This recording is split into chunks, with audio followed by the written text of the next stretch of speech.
Assalamualaikum warahmatullahi wabarakatuh. Nama saya Muhammad Riki Noval dari kelas 10 MIPA 4. Kali ini saya akan menjelaskan tentang teks laporan hasil observasi.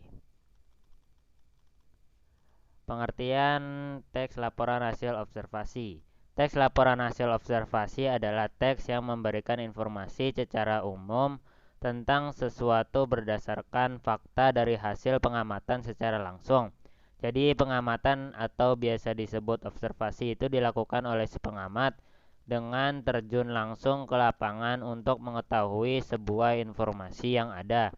Informasi itu bisa meliputi objek tentang keadaan alam, keadaan lingkungan, hewan, tumbuhan, sosial, sebuah peristiwa, kesenian, dan kebudayaan. Adapun teks laporan hasil observasi bersifat informatif, komunikatif, dan objektif. Hal itu berarti isi teks laporan hasil observasi tersebut harus memberikan sebuah informasi yang mudah dipahami oleh pembaca. Setiap informasi yang didapat juga harus disajikan atau ditulis secara objektif dan sesuai fakta yang sebenarnya, tidak dibuat-buat atau tidak menurut opini sang penulis, serta dapat dibuktikan kebenarannya. Berikutnya ciri-ciri teks laporan hasil observasi. Yang pertama yaitu ditulis berdasarkan fakta sesuai pengamatan yang telah dilakukan. Yang kedua, informasi teks merupakan hasil penelitian terkini yang sudah terbukti kebenarannya. Yang ketiga, tidak mengandung prasangka atau dugaan yang menyimpang atau tidak tepat. Yang keempat, saling berkaitan dengan hubungan berjenjang antara kelas dan subkelas yang terdapat di dalamnya. Selanjutnya, tujuan teks laporan hasil observasi. Yang pertama yaitu untuk penelitian. Yang kedua untuk memberikan informasi terbaru. Ketiga untuk mengatasi suatu persoalan. Yang keempat untuk menemukan teknik atau cara terbaru. Yang kelima untuk mengambil keputusan yang lebih efektif. Yang keenam untuk melakukan pengawasan atau perbaikan. Yang ketujuh untuk mengetahui perkembangan suatu permasalahan. Yang selanjutnya fungsi teks laporan hasil observasi.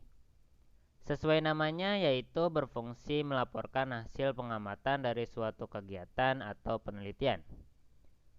Yang kedua, menjabarkan fakta dan informasi di balik solusi atau keputusan yang diberikan atas topik yang diteliti.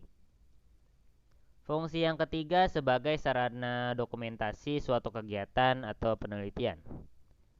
Yang keempat, sebagai sumber informasi yang faktual atau berdasarkan fakta. Berikutnya, struktur teks laporan hasil observasi. Yang pertama yaitu pernyataan umum, yaitu terdapat pembukaan, berisi pembuka atau informasi secara umum hal yang akan disampaikan. Bagian ini berisi hal umum tentang objek yang akan dikaji, menjelaskan secara garis besar tentang objek tersebut.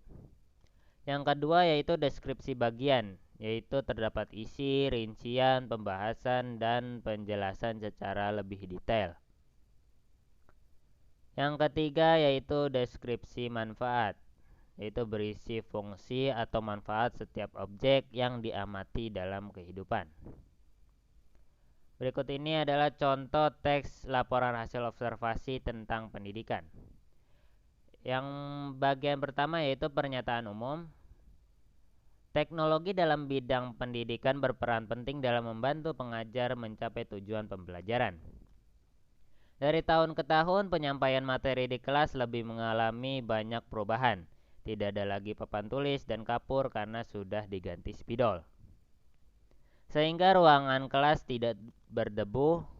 Ada pula yang sudah menerapkan teknologi menggunakan LCD yang membuat proses penyampaian materi bergambar menjadi lebih jelas. Yang berikutnya yaitu deskripsi bagian. Teknologi di bidang pendidikan bisa dikembangkan oleh siswa, guru, atau pihak lain yang memiliki kompetensi Guru dapat mengembangkan aplikasi atau membuat animasi pembelajaran sederhana untuk menjelaskan materi-materi rumit. Jika masalah yang dialami adalah keterbatasan tempat untuk belajar, solusi yang paling memungkinkan adalah menyelenggarakan pendidikan jarak jauh tanpa tatap muka secara langsung. Di masa pandemi, kreativitas guru semakin diasah agar tujuan pembelajaran tetap tercapai walaupun siswa tidak datang langsung ke sekolah. Pembelajaran yang semula dilakukan di dalam kelas diubah menjadi belajar secara virtual. Yang terakhir yaitu deskripsi manfaat. Adanya teknologi dalam bidang pendidikan turut memudahkan guru dalam menyampaikan materi. Contohnya aplikasi untuk video call dan berinteraksi langsung dengan para siswa. Tanpa harus datang ke sekolah, guru bisa menyampaikan materi, bahkan memberikan animasi atau gambar pendukung secara virtual. Penugasan yang dilakukan secara online melalui formulir digital pun sebenarnya memberikan keuntungan, karena bisa menghemat penggunaan kertas. Diperlukan kreativitas dari guru untuk membuat suasana belajar selalu terbangun, sehingga siswa senantiasa termotivasi. Dan itulah contoh teks laporan hasil observasi.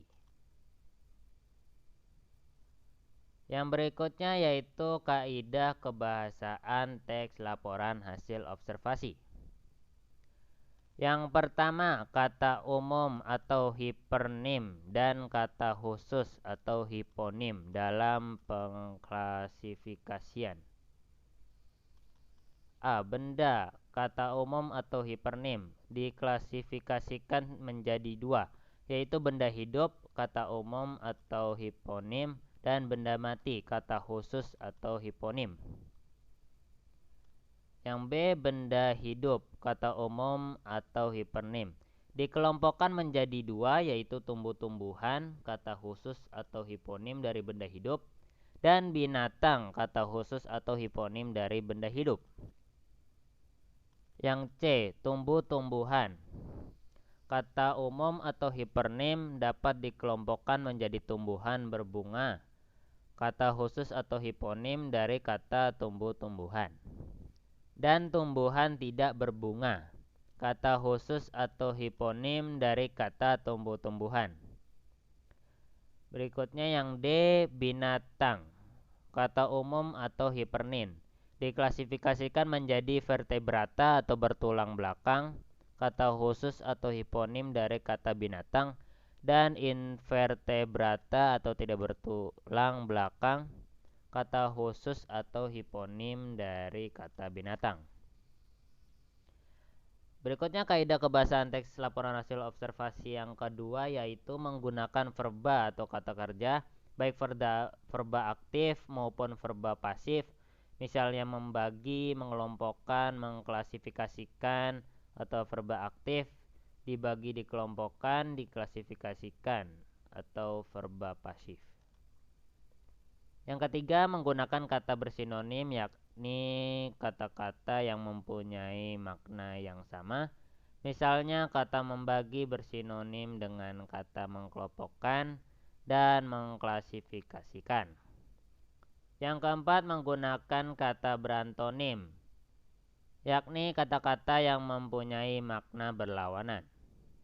Misalnya kata hidup berantonim dengan kata mati. Yang kelima,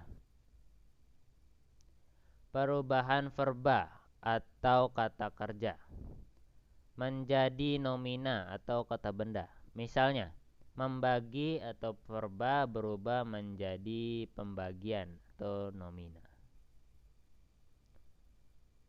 Berikutnya kaidah kebahasaan teks laporan hasil observasi yang keenam. Menggunakan konjungsi atau kata penghubung, misalnya dan, tetapi, sementara itu, selanjutnya, dan sedangkan.